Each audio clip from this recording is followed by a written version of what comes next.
I've got reporters here in the room in Ottawa. I've got a couple on the line. I'm going to start here in the room. As usual, we'll ask people to limit yourself to one question so we can get to every media outlet. If I somehow forget to do so, please state your name and affiliation. And for those who are new here, please press the green button in front of you to activate your microphone, and then again to shut it off once you're done asking your question. Okay, we'll start here with questions at the back. I'll go to Pramit Mukherjee from Thomson Reuters, please. Thanks, Paul. Oh, sorry. Thank you, Paul. Good morning, Governor. Wanted to ask you that how fast do you think that the monetary policy, the policy rate should move back to a place where it is no more restrictive? Because clearly a restrictive monetary policy is still taking a toll on the economy. Look, I mean, since we began cutting rates in June, we've been very clear about the direction.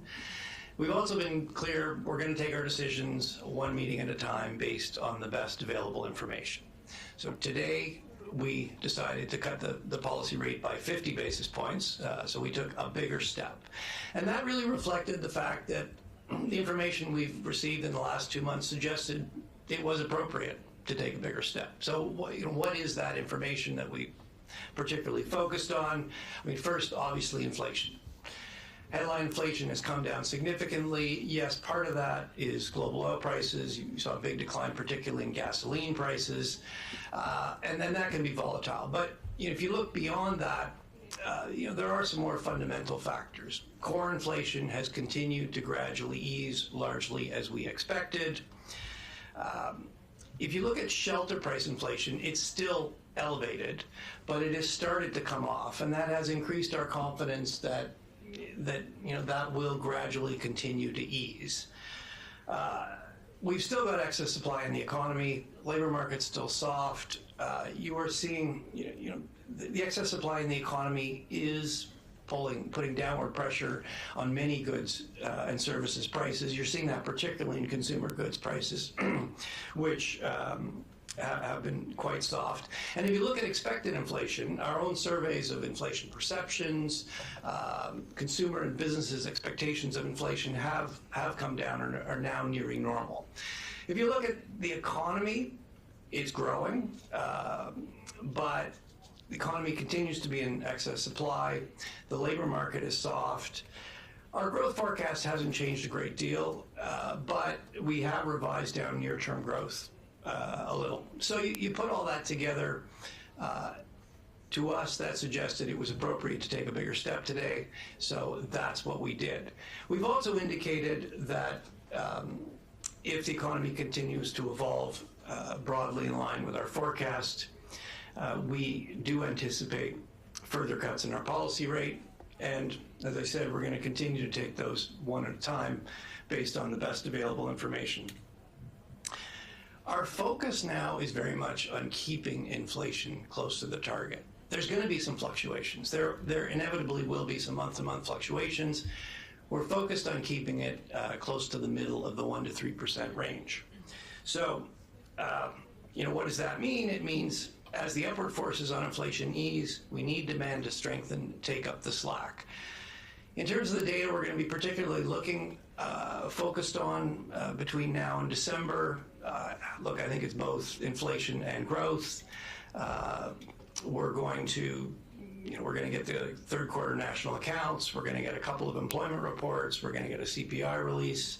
So we'll be looking at all that data as well as any other information we receive between now and then, and we'll take our decision in December.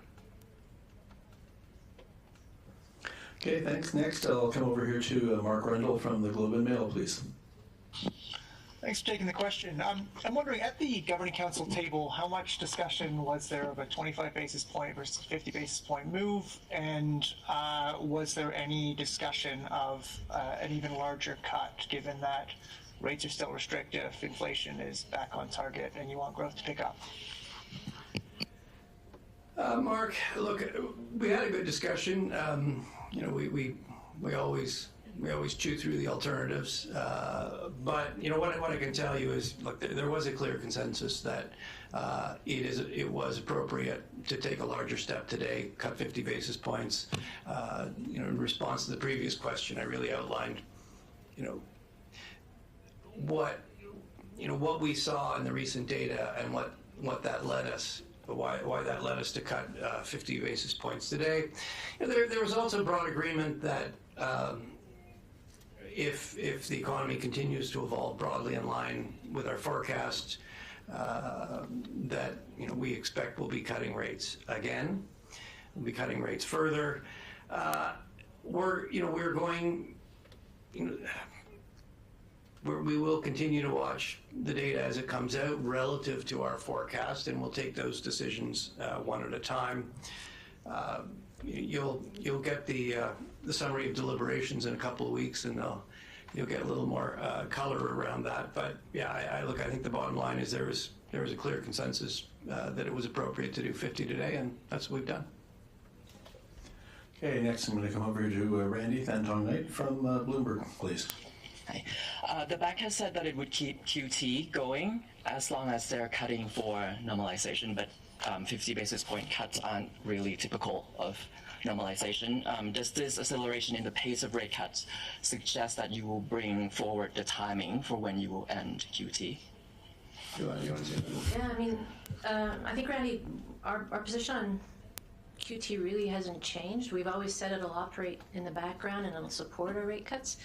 I actually think the way to interpret the decision we made today is about normalization. I mean, I think the way the governor just characterized our discussion was really a build of confidence in the direction that both the economy and inflation's moving. Back when we started cutting in June, we talked a lot about push-pull forces, and I think the council was worried that those forces pushing inflation up would win out. They would be stronger than the ones pulling them down. We've had the benefit of time and more data and more discussion, and I think the cut that we made today really reflects that increasing confidence that we're heading in the right direction. So, and QT is also heading in the right direction. We don't plan any immediate changes to it. Okay, let's go to Greg Quinn from Market News, please.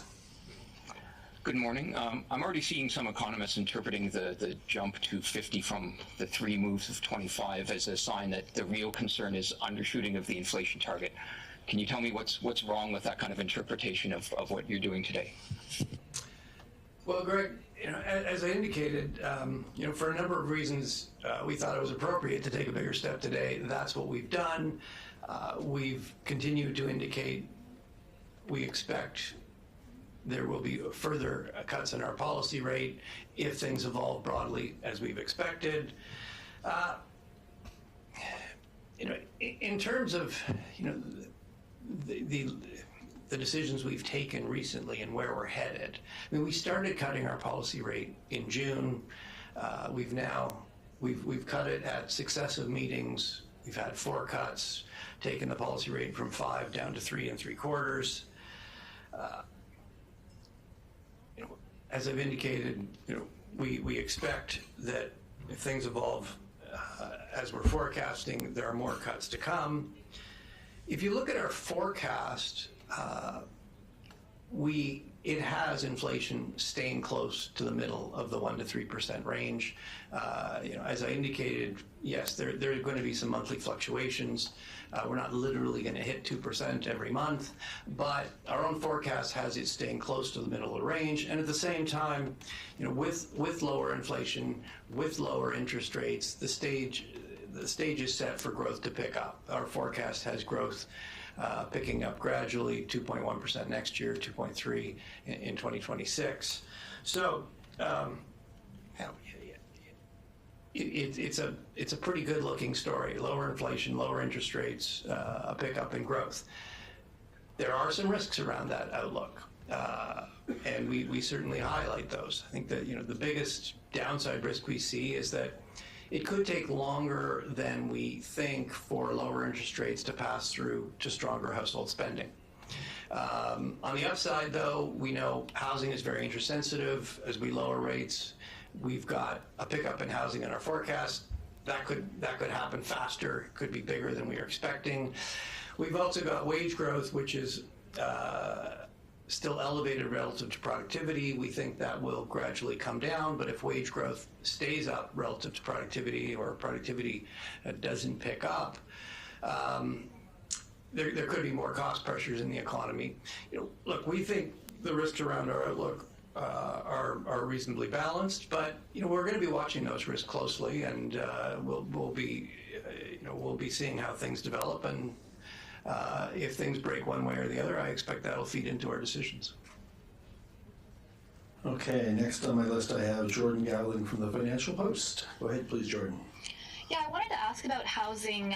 You cited it as a main sort of risk to the outlook. You cited new mortgage rules introduced by the federal government, pent-up demand, and lower interest rates. Can you expand on how you're weighing those worries in your deliberations? As you know, we've been watching housing closely. It's one of the most interest-sensitive parts of the economy, so it's always a sort of a leading, an area of the economy that responds quicker to changes in interest rates. In our forecast, we do have a pickup in housing. It is possible that the combination of lower interest rates and changes in mortgage rules could mean that pickup happens sooner or faster or stronger than we expect. It's also possible people will look at the direction of interest rates and sort of stay on the sidelines a bit longer and wait for rates to come down more, and we don't see that pickup happen as fast or as strong as we're anticipating. So we'll keep watching it closely. Okay, next I'm going to call on Najoud Almalise from the Canadian Press, please.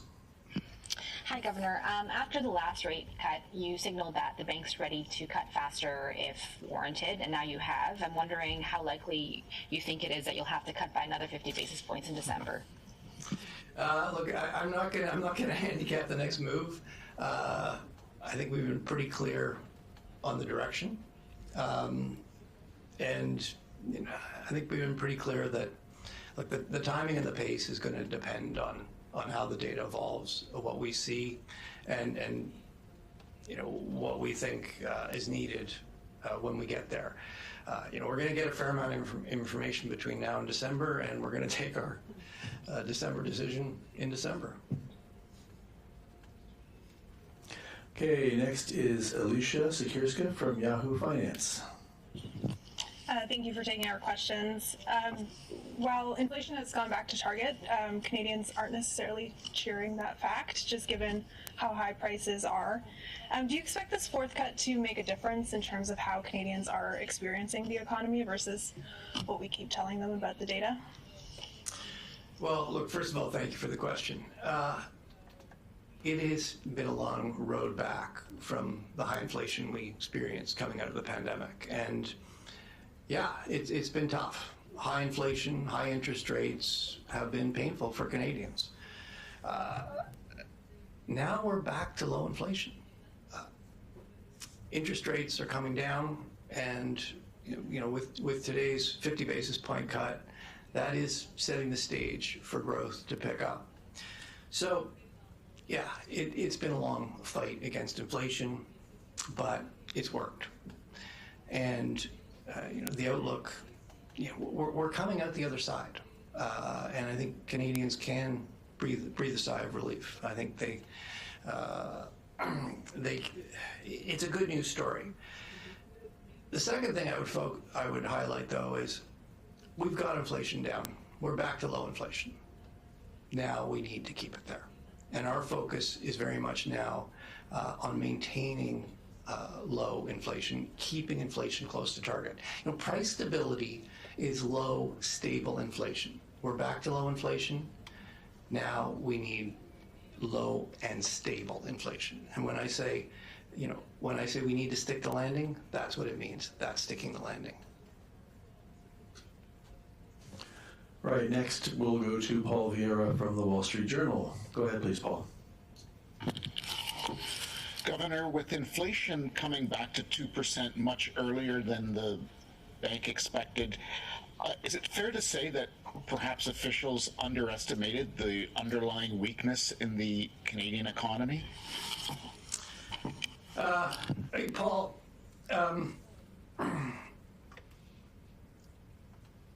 inflation has come down a little faster than we expected, but if you look at our forecasts over really the last year, things have evolved broadly in line with what we expected.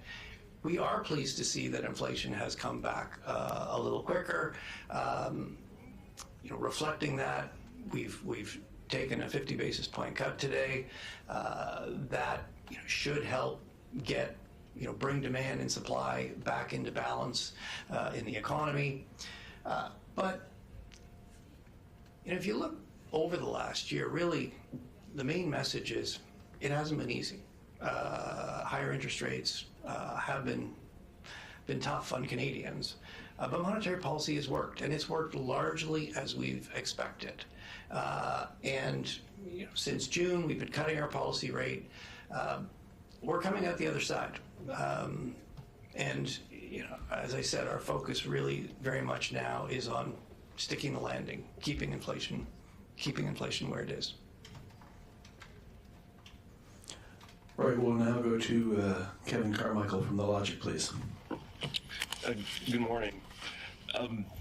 You're sticking with another, sort of the meeting-to-meeting cadence. I wondered if you could discuss about why it's so difficult for not only the Bank of Canada, but central banks generally to lay out a clearer trajectory for rates over the next couple of years, and discuss the extent to which that might be weighing on investment decisions going forward, given the lack of clarity around monetary policy. Well, Kevin, we actually have been very clear about the direction of policy rate.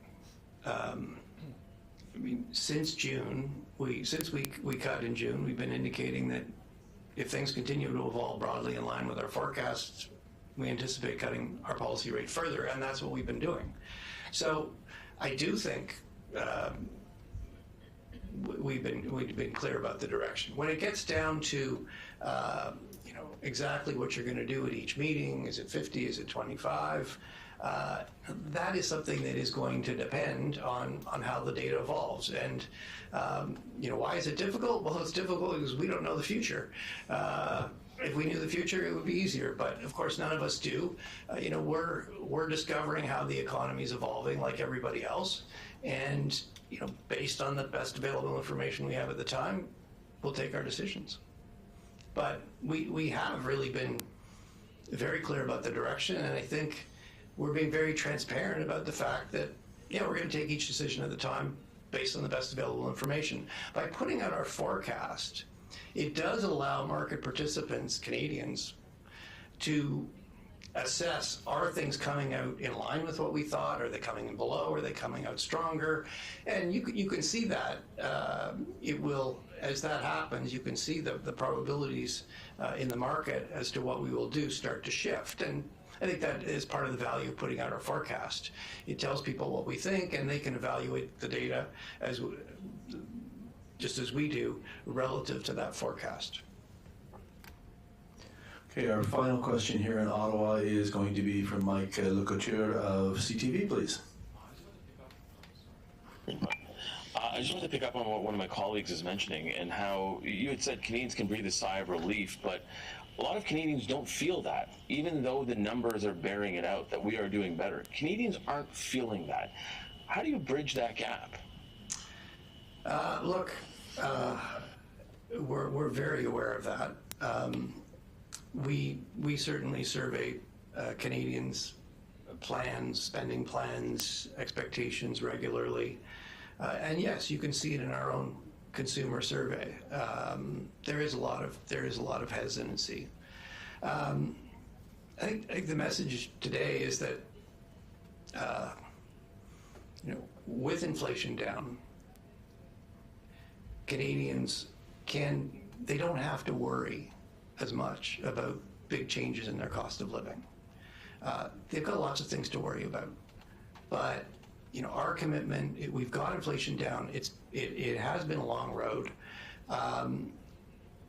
We're committed to keeping inflation close to the 2% target, and we're going to use our interest rate to deliver on that. And with inflation staying close to 2%, Canadians don't have to worry about big changes in their cost of living. Yes, they got lots of other things to worry about. This is one less thing to worry about. I think maybe I'll add to what the governor just said. I think one of the things that Canadians are feeling is that prices have increased. There's been a level shift up. So inflation is a measure of how fast prices are increasing. But I think what Canadians feel is life's more expensive now than it was 2 years ago. And so, it's really a good news story that inflation has come back. It means that prices aren't going to keep going up, but every time you go to the grocery store, I'm sure you're feeling that fact that prices have come up. And I mean, in particular, through this period, the things that you really can't avoid have seen a particular increase. So, food, rent, housing, stuff like that. So, I mean, I think that's what Canadians are feeling. It's going to take a while for that stability to sort of sink back in, and for Canadians to really feel comfortable and not have that worry that they've lived with for the last 2 years. So we get that. There's also been wage increases that have helped offset that increase in cost, but not everybody has seen a wage increase, and even those who've seen wage increases, it's maybe not been enough to offset that increase in the cost of living. So we get that inflation is different than a level shift up in prices. The thing that we can control and the thing that we're determined to control for Canadians is inflation, so that they can stop worrying about future price increases. Okay, we're going to go to the phones now. I've got 3 folks on the line. I'll just remind you to come off mute only to ask your question, and then go back on mute as soon as you've finished so everybody can hear the response. And first we'll go to Max Sato from Mace News, please. Thank you, Paul. Governor, how do you evaluate the current inflation climate compared to recent years when inflation was rather under control? For example, February 2021, I think the current 1.6 was the lowest since then, which was 1.1, and also going back to maybe March 2020, was down to 0.9 from 2.2. Do you think people are more sensitive to a possible uptick and allow it to happen when prices are higher, reacting to any signs of another, for example, supply chain breakdown?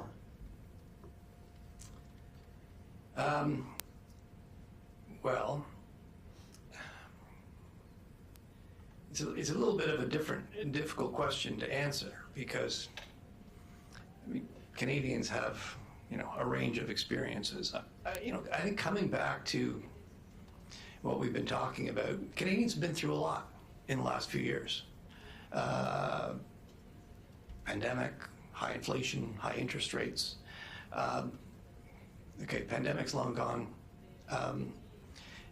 It did have a long, it has cast a long shadow. We are coming out of that. Inflation's back down. I think the inflation climate is much more back to normal. I mean, if you look at our headline inflation around 2%, core, our 2 measures of core a little below 2.5%. If you look at the distribution of price changes, it's much more normal than it was. That doesn't mean everything is normal.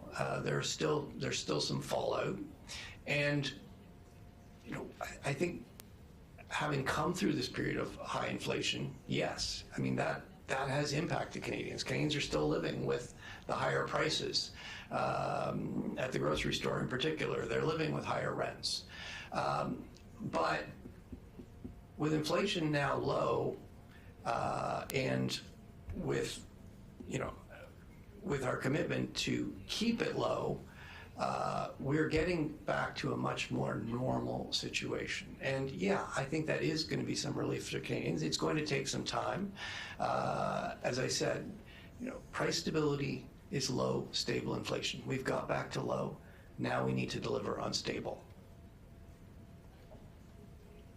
Okay, now we'll go to Rob McClister from Mortgage Logic News. Go ahead, please, Rob.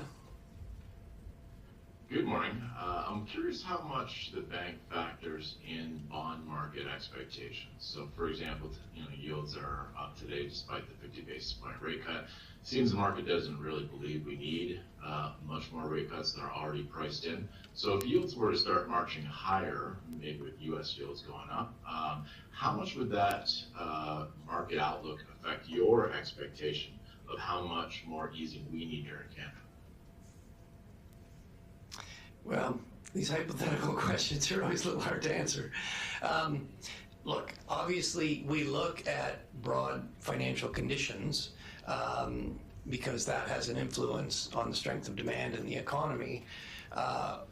What we control, which is the one-day money, the overnight rate, that feeds through to financial conditions, but it is certainly not the only thing that is influencing financial conditions. As you highlighted, Canada's financial system is very integrated with the global financial system. It's very integrated with U.S. markets.